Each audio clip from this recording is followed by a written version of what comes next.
Today I want to talk about a case that brought home to me the power of media training.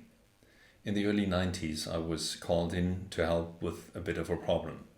A tourism company in Germany had called for a travel boycott to southern France for the summer because at that time a core melting experiment was going to happen in a nuclear research facility in the Provence.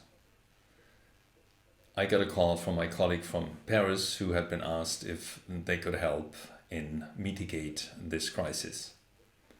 Being the good German that I am, when they called me and said, "How can you help?" I said, well, first I want to see what is going on. I want to talk to the engineers. I want to see the facility. I want to know what the situation is. So I traveled down there. I looked around. I talked to engineers and I asked a critical question, which was, what happens if everything you can think of is to go wrong?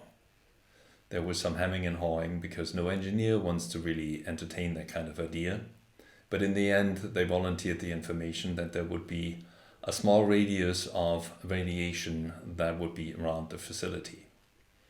I said, well, what is a safe spot outside of the diameter of the radius that you just described, where we could invite the press to attend the experiment as a live audience, of course not being in the facility, but through video and TV cameras, broadcasting the happenings within the reactor to a group of German journalists. We found a nice little chateau and set up a temporary media center there. And as soon as we had all that under control, the logistics were determined, we invited the German media to attend the experiment live from that chateau, from that conference facility. The interesting thing was the moment that the invitations arrived and journalists realized that it was very close to actually where the reactor was, it was very unlikely that we would invite them to be harmed. So a lot of the zest was taken out of the media coverage, a lot of the aggressive tone was taken away, and we had a much more constructive interaction with German media. Now, that was not the point that I wanted to focus on. The point was that, of course, it was in France, so we didn't really have a native speaker there that we could use as a media spokesperson. The only person that spoke German actually that was affiliated with the project was an engineer that was there to supervise it because it was funded by the EU. Now, that engineer never had any exposure to talking to media. He was not a trained professional in communications at all.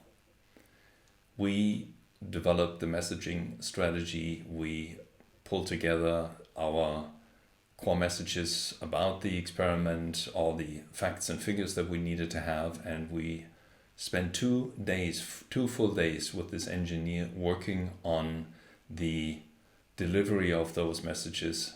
We trained him how to interact with media, how to be in front of a camera. We did the classic media training, but very focused, very intense, and very, of course, specific to the upcoming task for him. At the time when we started the experiment and when the German media were there, he was the one to talk to them.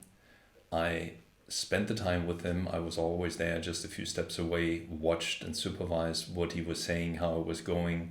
We always had a little huddle afterwards. We talked about what went well. We talked about what didn't go so well. And every time I gave him a little more input, and also his confidence grew, and he did a very good job in providing the O-tone, the original soundtrack that was needed for the German media. Of course, we could have also used a French person and had translation then as a voiceover, which of course would mean that we would lose control over the exact words that were used and the exact tonality and everything else. So no, we were quite happy with our choice of a German spokesperson. And I think at the end of the day, the engineer was very exhausted. He was very put through the ringer, you can say that.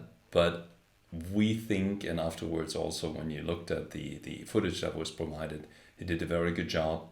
And we were able to more or less overnight, in 2 days of intense work, of course, to get him ready to be the media spokesperson on such a tricky, complex, and emotionally fraught case. And it was, for me, the key to really valuing what media training can do.